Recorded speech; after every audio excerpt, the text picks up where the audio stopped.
தெரிஞ்சும் பேசாம இருந்த இந்த தமிழ்நாட்டு அரசிட்ட இப்போ எங்கட தமிழ் அரசியல்வாதிகள் போய் ஸ்டாலினை பார்த்துட்டு வந்ததுக்கு நீ இந்த கதற 2009 ஆண்டு இனஅழிப்பு நடந்தது, அதுக்கெல்லாம் காரணமானது திமுக, அவங்கள போய் பார்த்துட்டு வந்தது நீ கதற.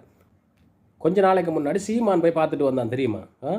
ஸ்டாலினுடைய தம்பியார் செத்து போக இவன் போய் ஸ்டாலினை பார்த்துட்டு வந்திருக்கிறான் பாரு. முதல்ல உங்க ஒன்ன சீமான கேள், கருணாநிதியோட மகன் தான் ஸ்டாலின் உனக்கு தெளிவாக தெரியுமான்னு கேள். அப்படி தெரிஞ்சிருந்தா அவன் போயிருக்க மாட்டான்.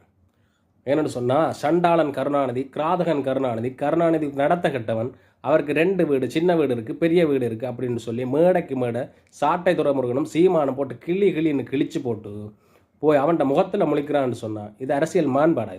இது மானங்கட்ட பிழைப்பு. லட்சுமி அக்காவை கூட்டி வந்து கேஸ் போட்டது திமுக தான். அந்த கேஸில் இருந்து வெளியே வர்றதுக்காக இந்த செத்த வீட்டை காரணம் காட்டி போய் காலில் விழுந்துட்டான். அந்த டைமில் தான் நீ விஜய் எதிர்க்கணும்ன்றதுக்காக ஒரு அசைன்மெண்ட்டும் கொடுத்து ஆளை அனுப்பி விட்டாச்சு. அப்போ நீ செத்த வீட்டுக்கு போகிறோன்னு சொன்னால் எங்கே போயிருக்கணும்? நீ முதல்ல அங்கே போயிட்டு இங்கே வந்தாலும் பரவாயில்ல, மூக்காமுத்து வீட்டுக்கு போயிட்டு நீங்கள் ஸ்டாலின் காலில் தொட்டு கும்பிட்டு இருந்தாலும் பரவாயில்ல, இல்லாட்டி இன்னொரு உறவினர் இருக்கிறான் அழகிரின்னு சொல்லி அங்கே போயிருந்தாலும் பரவாயில்ல, அங்கே போயிட்டு மிஞ்ச போனாலும் பரவாயில்ல. நீ நேராக போய் ஸ்டாலின் காலில் விழுந்திருக்கான்னு சொன்னால் அதுக்கு நீயும் வந்து முட்டை கொடுக்குற, அது வந்து அரசியல் மாண்புன்னு சொன்னால் நீங்களெல்லாம் எங்கட அரசியல்வாதியில் குறை சொல்கிறதுக்கு ஒரு துளி தகுதி கிடையாது உங்களுக்கு.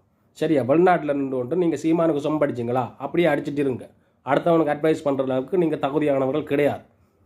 எங்கட அரசியல்வாதிகளும் தமிழ் தேசியம் பேசுகிற அரசியல்வாதிகளும் அது ஒரு நாடக கம்பெனி தான். சீமானுடைய அரசியலில் சீமானும் நாடக கம்பெனி தான். எல்லாருமே தமிழ் தேசியம் பேசி மக்களை ஏமாத்துறாங்க. நீங்களும் அதை தான் சரியா?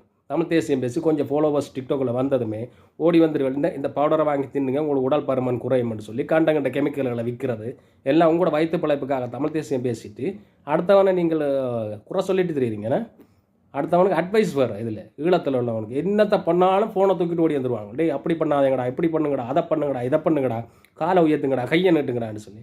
வெளிநாடுகளில் இப்போ போனோம், வெளிநாடுகளுக்கு நீங்கள் போன உங்களுக்கு ஈழத்தில் நிற்கிறவனுக்கு அட்வைஸ் பண்ணுறதுக்கு தகுதியே கிடையாது.